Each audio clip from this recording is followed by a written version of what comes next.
IFB102 project. It's called Project Light Switch. So the idea is that this LED light, it's an RGB LED, which means that it has red, green, blue, so it's not just one specific color. Can be controlled from a foreign device or networking device, such as a phone, through a web application. So, this is a web application on the phone. Pretty much got an on and off switch. I don't know if you could see it, but it's got an on and off switch, a green, a blue, a red, a yellow, and a purple. And pretty much the way it works is when it's off, right, you can press all these buttons and none of them work, nothing happens. But then when you click on, the light switches on.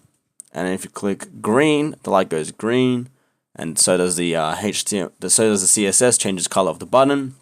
If you press blue, the blue changes color and the light goes blue, red, yellow, and purple.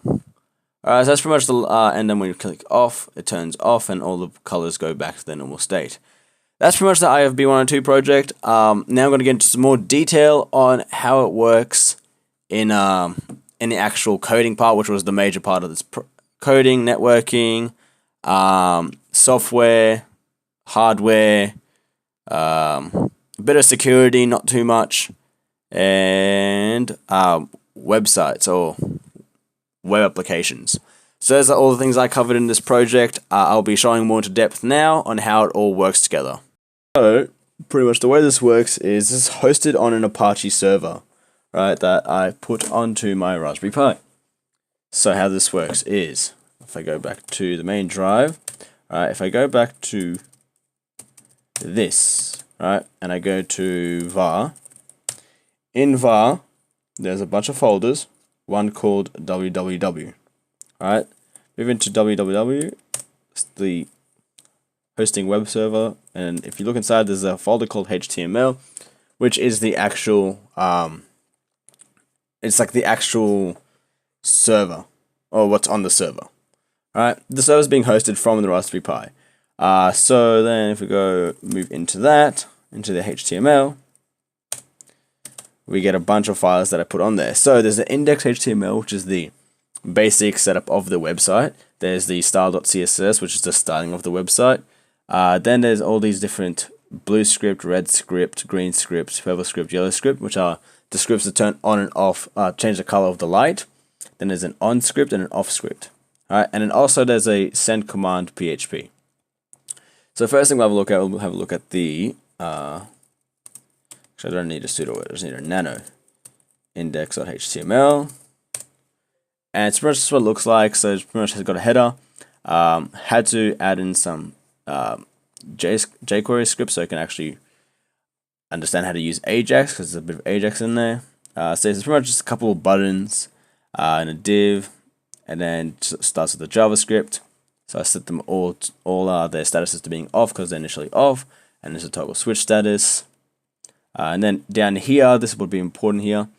This is send lights command py, turning it on py. So that's turn light turn on, and then there's one to turn it off. And then the send so the much there's different ones for each color. We could have done this a bit more efficiently, but this how it ended up. So yeah, the send command function send lights command comes from here. It's an Ajax based function which connects it to the send command PHP. And yes, it takes in the file name or what I want from it, because over here it says send command and it tells you the file name of what I want it to, execute. All right. So pretty much that's the Ajax part, and if we leave that and then go nano and send command PHP, this is basic PHP of it.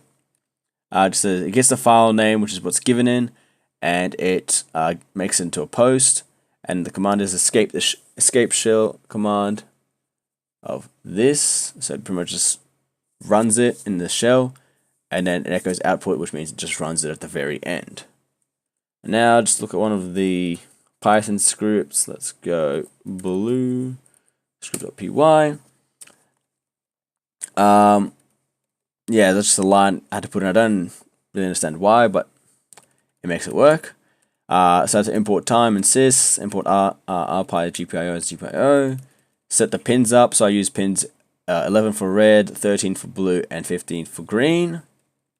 Then I had to define what blink was, so just pretty much giving it a high output, or just giving it an output at all.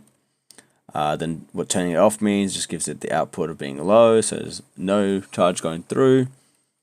And pretty much just defining what each one is, saying blue on is you have to blink the blue pin, red off is turn off the red pin, and so on. And pretty much these three are what the functions that happen, right? And those functions turn on the blue light. Right, now, more interestingly, just so you can see how the output works on the server side, if I go back, I think oh, okay, I just broke it, okay. Here, oh my god, yikes. Alright, let's try this again. There you go, now we didn't do one of those. So, if we go to, should be log, and then Apache 2, which is where we have everything. Now we have all these logs here. So right now, if we go nano access log, you can see everything's been accessed. Alright, so just to show you how it works, sudo nano access log. It's going to delete all these access logs.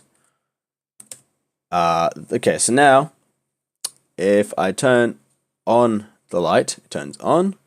Then I press green, I press blue, it's red, I press yellow, I press purple, and I press off. That was 7 commands in total. So now if I go on to this one, there should be 1, 2, 3, 4, 5, 6, 7. 7 post commands with just me sending it saying, hey, I want you to do this from this iPhone. That's my IP address. It's probably a bad thing to show. That's okay. And yes, pretty much that's how the whole system works. It's very, can say it's simple, but kind of complicated at the same time. And yeah, that's my IFB102 project.